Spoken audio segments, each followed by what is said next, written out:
मगर सीधी तस्वीर दिखाता हूं बंगाल की आपको, जहां एक एक करके गुनहगारों का बुलडोजर से हिसाब किया जा रहा है। शुभेंदु अधिकारी के फैसलों से विरोधित खामोश हैं, कट्टरपंथी परेशान हैं और दंगाई भागते हुए घूम रहे हैं। और अब शुभेंदु ने कोलकाता दंगों के बाद बड़ा कदम उठाते हुए दंगों के नुकसान की भरपाई दंगाइयों से करवाने की शुरुआत कर दी। आड़ी में तोड़फोड़ कर दिया ना, 200% वसूली होगा। जो किया है उसको पकड़ से निकाल के करूंगा। बंगाल में शुभेंदु सरकार एक साथ कई मोर्चों पर एक्शन ले रही है। एक तरफ अवैध के खिलाफ एक्शन चल रहा है, बुलडोजर फुल फॉर्म में है, दंगाइयों की परेड निकाली जा रही है, करप्शन पर वार हो रहा है, तो अब वसूली मॉडल भी तैयार है। बंगाल में जिन्होंने पत्थरबाजी की, अराजकता फैलाई, कानून को हाथ में लिया, उन सब के ऐसे इलाज की तैयारी शुभेंदु सरकार ने की जो ना सिर्फ उनको बल्कि उनकी कई पुश्तों की जेब पर भारी पड़ेगी। हम ऐसा क्यों कह रहे हैं, उसके लिए तस्वीरें देखिए।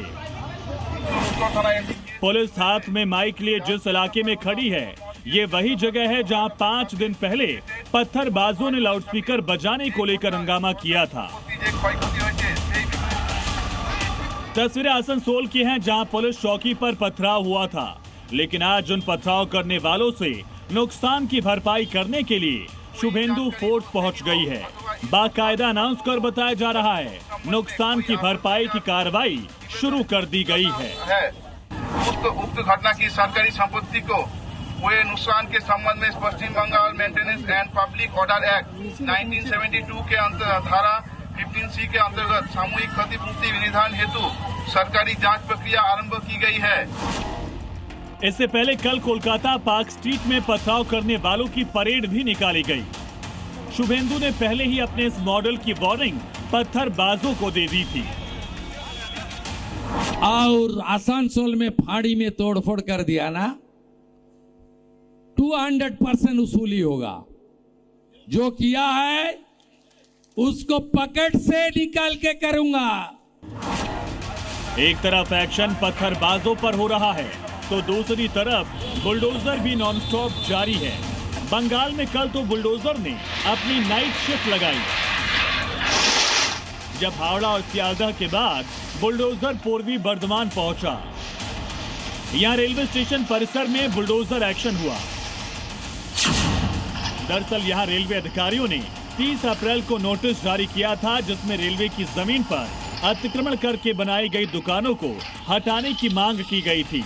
नोटिस में दुकानदारों को 2 मई तक परिसर खाली करने का निर्देश दिया गया था। साफ तौर पर कहा गया था, अगर वो इसका पालन नहीं करते हैं तो उनके खिलाफ कानूनी कार्रवाई की जाएगी।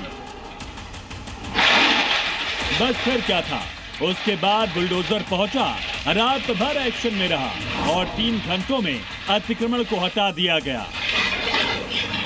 बिल्डिंग प्लान नहीं है, ये सब नहीं चलेगा। इसके अलावा शुभेंदु के एक्शन की तलवार अभिषेक बैनर्जी पर लटकी है, जिनके अवैध निर्माण के खिलाफ भी नोटिस दिया गया। सवाल पूछे जा रहे हैं कि क्या बुलडोजर का अगला टारगेट अभिषेक बैनर्जी के अवैध अतिक्रमण है।